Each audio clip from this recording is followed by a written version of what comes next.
Hello everyone, आज देखेंगे अपन chapter number 9 का नेक्स्ट टॉपिक। देखिए कल का जो प्रीवियस वीडियो था उसमें अपन देख रहे थे प्रॉपर्टीज ऑफ एंजाइम। इसमें अपन ने कौन कौन सी प्रॉपर्टी की स्टडी की थी कि एंजाइम जो होते हैं प्रोटीनस नेचर के होते हैं। सेकेंड अपन ने देखा था कोलाइडल नेचर। थर्ड देखा था अपन ने कि एंजाइम की साइज जो होती है लार्ज होती है।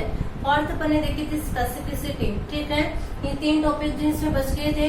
देखिएगा एंजाइम ऑप्टिमा, ये भी क्या है, इसकी स्पेसिफिक प्रॉपर्टी होती है। देखिएगा एंजाइम ऑप्टिमा कैसे बोलेंगे, ऑल एंजाइम्स जो होते हैं वो एक स्पेसिफिक कंडीशन के ड्यूरिंग क्या होते हैं, मैक्सिमम एक्टिविटी को शो करते हैं, तो उसे क्या कहते हैं, एंजाइम ऑप्टिमा।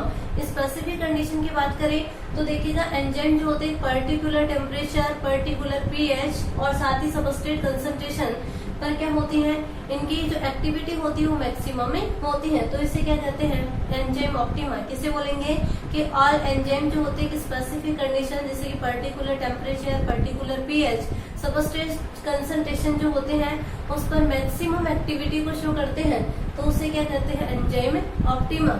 नेक्स्ट है एम्फोटेरिक नेचर। देखिएगा एंजाइम जो होते हैं किस नेचर के होते हैं, एम्फोटेरिक नेचर। एम्फोटेरिक नेचर का मीनिंग क्या होता है, यानी कि जो एसिड और बेस दोनों से इंटरेक्शन कर सके, तो उस नेचर को क्या बोलते हैं, एम्फोटेरिक नेचर। अब देखिएगा एंजाइम एम्फोटेरिक नेचर के कैसे होते हैं, एंजाइम जो होते हैं किससे मेडअप होते हैं, प्रोटीन से, और प्रोटीन किससे मेडअप होती है, एमिनो एसिड से। ठीक है, एमिनो एसिड की स्ट्रक्चर की अपन बात करें तो देखिएगा कार्बन की जो 4 वैलेंसी होती है वो एक वैलेंसी हाइड्रोजन के द्वारा कंप्लीट होती है। सेकंड जैसे कि कोई एल्किल ग्रुप हो सकता है। थर्ड जैसे कि COOH ग्रुप है, एक होता है NH2 ग्रुप। ठीक है, तो यहाँ पे एसिडिक और बेसिक दोनों ग्रुप प्रेजेंट है। सॉरी, ये तो है बेसिक और ये कौन सा है, एसिडिक, यानी कि एसिडिक और बेसिक दोनों ग्रुप प्रेजेंट है, इसलिए एसिड और बेस दोनों से इंटरेक्शन कर सकता है। यानी कि एमिनो एसिड किस नेचर के होते हैं, एम्फोटेरिक नेचर के, और एमिनो एसिड के एम्फोटेरिक नेचर होने के कारण एंजाइम भी कैसे होते हैं, एम्फोटेरिक नेचर के होते हैं। मीन्स ये एसिड और बेस दोनों से इंटरेक्शन कर सकते हैं। नेक्स्ट अपन बात करें एंजाइम इनहिबिशन की, तो देखिएगा एंजाइम इनहिबिशन किसे बोलेंगे, कुछ सबस्टेंसेस ऐसे होते हैं जो एंजाइम की कैटालाइटिक एक्टिविटी को डिक्रीज कर देते हैं, उन एंजाइम को क्या कहते हैं, एंजाइम इनहिबिटर। ठीक है, किसे बोलेंगे, एंजाइम इनहिबिशन क्या होगा कि कुछ सबस्टेंसेस ऐसे होते हैं जो एंजाइम की कैटालाइटिक एक्टिविटी को रिड्यूस कर देते हैं, उन्हें क्या कहते हैं, इनहिबिटर। कहते हुए प्रोसेस जो होती है उसे क्या बोलेंगे, एंजाइम इनहिबिशन। ठीक है, तो अपनी प्रॉपर्टी जो थी एंजाइम की वो कंप्लीट होती है। नेक्स्ट आगे बढ़ते हैं अपन factors affecting enzyme action. Enzyme action को कौन कौन से फैक्टर अफेक्ट करते हैं, तो उन फैक्टर्स की बात करें तो फर्स्ट देखिएगा टेम्परेचर। क्या है फर्स्ट फैक्टर, टेम्परेचर। देखिएगा ऑल एंजाइम जो होते हैं एक ऑप्टिमम टेम्परेचर पे वर्क करते हैं, यानी कि इनकी एक्टिविटी जो होती है वो ऑप्टिमम टेम्परेचर पे क्या होती है, मैक्सिमम में होती है। अब देखिएगा ऑप्टिमम टेम्परेचर क्या होगा, वह टेम्परेचर जिसपे एंजाइम मैक्सिमम एक्टिविटी को शो करते हैं, वो टेम्परेचर क्या होता है, एंजाइम के लिए ऑप्टिमम टेम्परेचर होता है। ऑप्टिमम टेम्परेचर जो है एंजाइम के लिए इसकी रेंज क्या होती है, 20 to 35 डिग्री सेंटीग्रेड। कितनी होती है optimum range, 20 to 35 degree centigrade होती है। यदि अपन इस टेम्परेचर रेंज में यदि 10 डिग्री सेंटीग्रेड टेम्परेचर को इंक्रीज करते हैं तो एंजाइम की रेट ऑफ रिएक्शन जो होती है वो 2 से 3 टाइम क्या हो जाती है, इंक्रीज होती है। ठीक है, एंजाइम के लिए ऑप्टिमम टेम्परेचर कितना होता है, 20 to 35 डिग्री सेंटीग्रेड, यानी कि इस लिमिट में एंजाइम की एक्टिविटी जो होती है मैक्सिमम होती है। यदि अपन इस लिमिट में 10 डिग्री सेंटीग्रेड टेम्परेचर इंक्रीज करते हैं तो एंजाइम की एक्टिविटी जो होती है 2 से 3 टाइम क्या हो जाती है, इंक्रीज हो जाती है। यदि अपन 35 डिग्री सेंटीग्रेड से अबोव यदि टेम्परेचर को करते हैं तो उस कंडीशन में एंजाइम का क्या होता है, डीनेचुराइजेशन। क्यों होगा एंजाइम का डीनेचुराइजेशन, क्योंकि एंजाइम किससे मेडअप होते हैं, प्रोटीन से, और प्रोटीन क्या होती है, हाई टेम्परेचर पर डीनेचुराइज हो जाती है, यानी कि प्रोटीन का डीनेचुरेशन हो जाता है। यदि प्रोटीन डीनेचुरेशन हो रही है, प्रोटीन का डीनेचुरेशन हो रहा है तो एंजाइम क्या हो जाती है, डीनेचर हो जाती है। ठीक है, तो आगे टेम्परेचर समझ में, ऑल एंजाइम जो होते हैं ऑप्टिमम टेम्परेचर पे क्या करते हैं, मैक्सिमम एक्टिविटी को शो करते हैं। कितनी होती है optimum range, 20 to 35 degree centigrade. यदि इस लिमिट में अपन 10 डिग्री सेंटीग्रेड टेम्परेचर इंक्रीज करते हैं तो एंजाइम रेट जो होती है, ये जो रिएक्शन रेट होगी वो 2 से 3 टाइम क्या हो जाती है, इंक्रीज हो जाती है। यदि 35 से ज्यादा कर रहे हैं तो एंजाइम की एक्टिविटी क्या हो जाएगी, रिड्यूस हो जाएगी, इनके एंजाइम का डीनेचुरेशन हो जाता है। क्यों, क्योंकि प्रोटीन का क्या हो जाएगा, डिनेचुराइजेशन। यदि अपन 20 से कम करते हैं तो उस कंडीशन में एंजाइम की जो कैटालाइटिक एक्टिविटी होती है वो क्या हो जाती है, रिड्यूस। सेकेंड अपन बात करते हैं पीएच। देखिएगा पीएच ऑल एंजाइम जो होते हैं पर्टिकुलर पीएच पे वर्क करते हैं। एंजाइम के लिए जो ऑप्टिमम पीएच होती है वो कितनी होती है, 5 to 7.5। कितनी होती है, 5 to 7.5। यानी कि इस पीएच पे एंजाइम जो होती है इसकी एक्टिविटी जो है वो क्या होती है, मैक्सिमम में होती है। ठीक है, दोनों के लिए यदि अपन ग्राफ देखना चाहें तो देखिएगा ग्राफ किस टाइप से होगा, जैसे कि ये देखो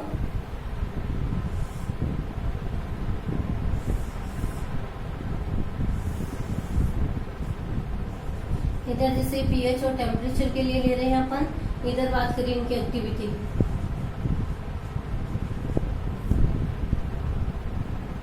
ठीक है, तो देखिएगा ये वाली रेंज जो है ये क्या है, इसके लिए ऑप्टिमम रेंज। तो यहाँ पे जो इसकी कैटालाइटिक एक्टिविटी होती है वो क्या होती है, मैक्सिमम होती है। यदि अपन इस रेंज से कम करते हैं, ठीक है, यानी कि ऑप्टिमम रेंज से यदि कम है पीएच और टेम्परेचर, तो एंजाइम की कैटालाइटिक एक्टिविटी क्या हो रही है, रिड्यूस। इस पॉइंट पे क्या है, मैक्सिमम। यदि कम कर रहे हैं तो भी एंजाइम की कैटालाइटिक एक्टिविटी रिड्यूस हो रही है। और यदि अपन टेम्परेचर और पीएच को इंक्रीज करें ऑप्टिमम रेंज से, तो उस कंडीशन में भी क्या होती है, इसकी कैटालाइटिक एक्टिविटी रिड्यूस हो जाती है। ठीक है, दोनों फैक्टर आगे समझ में। थर्ड अपन बात करते हैं concentration of substrate. Concentration of substrate, concentration of substrate यानी कि सबस्ट्रेट की कंसंट्रेशन भी क्या करते हैं, एंजाइम की एक्टिविटी को अफेक्ट करती है। देखिएगा सबस्ट्रेट की कंसंट्रेशन जो है मिनिमम हो सकती है, ऑप्टिमम हो सकती है और मैक्सिमम में हो सकती है। फर्स्ट अपन बात करें कि यदि सबस्ट्रेट की कंसंट्रेशन मिनिमम है तो उस कंडीशन में एंजाइम की एक्टिविटी जो होगी वो क्या होगी, मिनिमम होगी। क्यों होगी, क्योंकि एंजाइम के एक्टिव साइट के साथ सबस्ट्रेट बाइंड ही नहीं कर पाएंगे, क्योंकि सबस्ट्रेट क्या है, कम है या मिनिमम है। तो और सबस्ट्रेट जो होंगे ऑल एक्टिव साइट के साथ बाइंड नहीं कर पाएंगे, जिससे एंजाइम की एक्टिविटी क्या होगी, कम होगी। ठीक है, रेट ऑफ रिएक्शन क्या होगी, डिक्रीज होगी। नेक्स्ट अपन बात करें कि सबस्ट्रेट की कंसंट्रेशन को अपन इंक्रीज कर रहे हैं, यानी कि सबस्ट्रेट की कंसंट्रेशन अपने पास यहाँ ऑप्टिमम है। ठीक है, तो ऑप्टिमम सबस्ट्रेट की कंसंट्रेशन है तो उस कंडीशन में एंजाइम की जो रेट होती है, रेट ऑफ रिएक्शन क्या होती है, इंक्रीज होती है। एंजाइम की कैटालाइटिक एक्टिविटी क्या हो जाती है, इंक्रीज। कब होगी इंक्रीज, ऑप्टिमम कंसंट्रेशन पे, यानी कि मिनिमम से अपन इंक्रीज कर रहे हैं, ऑप्टिमम तक इंक्रीज किया तो एंजाइम की जो एक्टिविटी होती है वो भी क्या होती है, इंक्रीज होती है। यदि अपन ऑप्टिमम से ज्यादा कर रहे हैं सबस्ट्रेट की कंसंट्रेशन, तो उस कंडीशन में क्या होती है, एंजाइम की एक्टिविटी जो होती है वो कांस्टेंट हो जाएगी। क्यों हो जाएगी, क्योंकि जितने सबस्ट्रेट थे वो क्या होंगे, सब एक्टिव साइट के साथ बाइंड हो जाएंगे, ऑल एक्टिव साइट के साथ बाइंड कर चुके हैं, तो एक्टिव साइट ही फ्री नहीं रहेगी। तो उस कंडीशन में क्या होती है, रेट ऑफ रिएक्शन क्या हो जाएगी, कांस्टेंट। ठीक है, तो ऑप्टिमम कंसंट्रेशन क्या होगी, यानी कि सबस्ट्रेट की वह कंसंट्रेशन जिसपे क्या कर रहे हैं, एंजाइम की कैटालाइटिक एक्टिविटी जो है या रेट ऑफ रिएक्शन मैक्सिमम है, तो उसे क्या कहेंगे, ऑप्टिमम कंसंट्रेशन। और यहाँ पे जो एक्टिविटी होगी उसे क्या कहेंगे, मैक्सिमम एफिशिएंसी या मैक्सिमम रेट। ठीक है, सबस्ट्रेट की कंसंट्रेशन की बात होगी। नेक्स्ट अपन बढ़ते हैं आगे। फोर्थ है कंसंट्रेशन ऑफ एंजाइम। देखिएगा एंजाइम की कंसंट्रेशन जो है कैसे एंजाइम की एक्टिविटी को अफेक्ट करती है। यदि अपन सबस्ट्रेट की कंसंट्रेशन के साथ साथ एंजाइम की कंसंट्रेशन भी बढ़ाते हैं तो उस कंडीशन में क्या होती है, रेट ऑफ रिएक्शन क्या होती है, इंक्रीज होती है। कब होगी, एंजाइम की कंसंट्रेशन यदि अपन बढ़ा रहे हैं तो अपन को सबस्ट्रेट की कंसंट्रेशन भी बढ़ानी पड़ेगी। ठीक है, क्योंकि जब एंजाइम बढ़ाएंगे, यदि अपने पास सबस्ट्रेट कम है तो उस कंडीशन में क्या होगी, सबस्ट्रेट कम होगी तो एंजाइम की एक्टिव साइट फ्री रहेगी, इसलिए अपन को कोई फायदा नहीं होगा एंजाइम की कंसंट्रेशन बढ़ाने से। ठीक है, तो यदि अपन रेट ऑफ रिएक्शन को इंक्रीज करना चाहते हैं तो अपन को क्या करना होगा कि एंजाइम की कंसंट्रेशन के साथ साथ सबस्ट्रेट की कंसंट्रेशन भी क्या करनी पड़ेगी, इंक्रीज करनी पड़ेगी।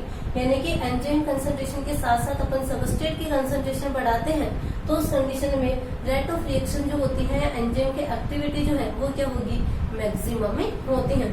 ठीक है, और एक सर्टेन लिमिट से ज्यादा करते हैं तो उस कंडीशन में क्या होती है, रेट जो होती है कांस्टेंट हो जाती है। ठीक है, नेक्स्ट अपन बात करते हैं फिफ्थ, एंजाइम इन पहले देख लेते हैं concentration of end product. Concentration of end product, end product की कंसंट्रेशन।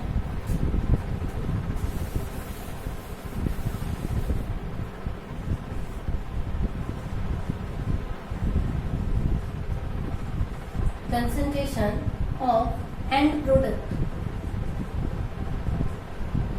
देखिएगा जब एंड प्रोडक्ट की कंसंट्रेशन इंक्रीज होती है तो उस कंडीशन में रेट ऑफ रिएक्शन क्या हो जाती है, डिक्रीज हो जाती है, क्योंकि एंड प्रोडक्ट जैसे जैसे बढ़ेंगे तो एंजाइम की जो एक्टिविटी होगी वो क्या होगी, रिड्यूस हो जाती है। लेकिन कुछ रिएक्शन जैसे कि जो रिवर्सिबल रिएक्शन होती है वो क्या होगी, वापस से क्या होती है, उसी डायरेक्शन में फॉरवर्ड हो जाती है। ठीक है, तो एंड प्रोडक्ट की कंसंट्रेशन को यदि अपन इंक्रीज करते हैं तो रेट ऑफ रिएक्शन क्या हो जाती है, डिक्रीज हो जाती है। रिवर्सिबल रिएक्शन यदि होगी तो वो क्या होगी, वापस से जो पहले वाले डायरेक्शन है उसमें प्रोसीड हो जाएगी। जैसे कि पहले रिएक्शन इस डायरेक्शन में प्रोसीड हो रही है तो वापस से क्या होगी, इस डायरेक्शन में प्रोसीड होगी, यानी रिएक्शन जो होगी वो कैसे हो जाएगी, रिवर्सिबल। नेक्स्ट अपन देखिए आगे इनहिबिटर या पॉइजन, 6 टॉपिक है एंजाइम इनहिबिटर और पॉइजन।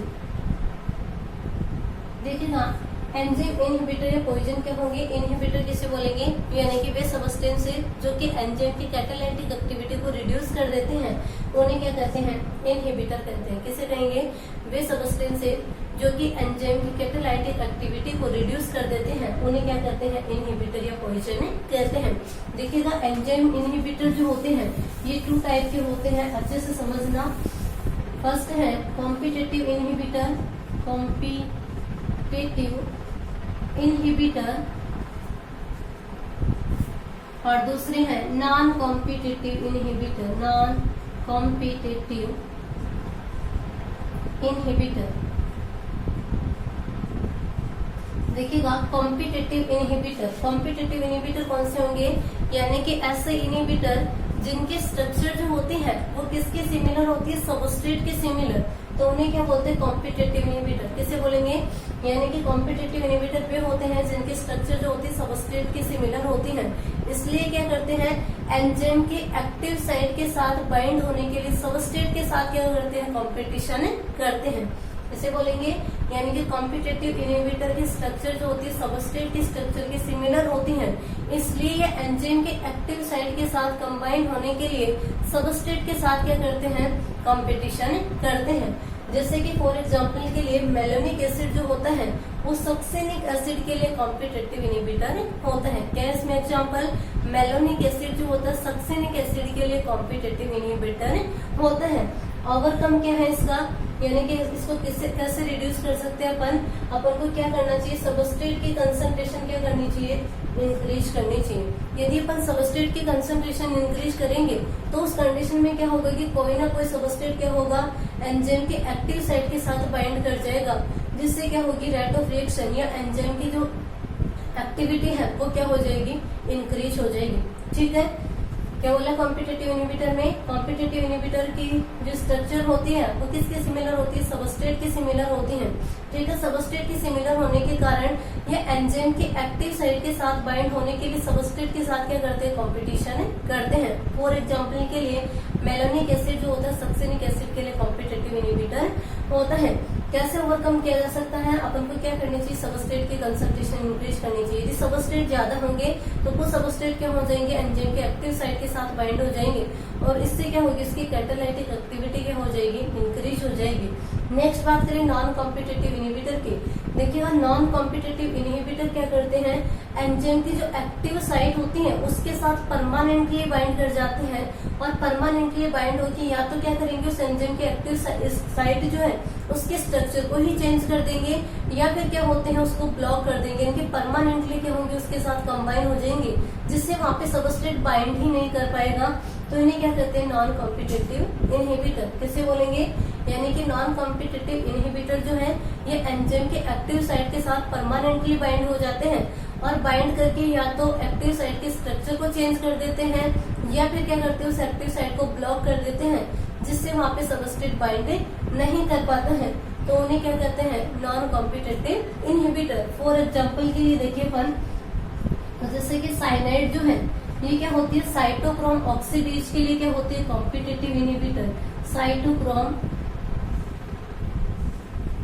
ऑक्सीडेज के लिए क्या होती है, कॉम्पिटिटिव इनहिबिटर होती है। इसके अलावा कुछ आयंस जैसे कि Hg2+ है, Pb2+ है, और दो याद रखो Hg2+ है, Pb2+ है, तो ये क्या होते हैं, कॉम्पिटिटिव इनहिबिटर होते हैं। इसके अलावा है Ag2+।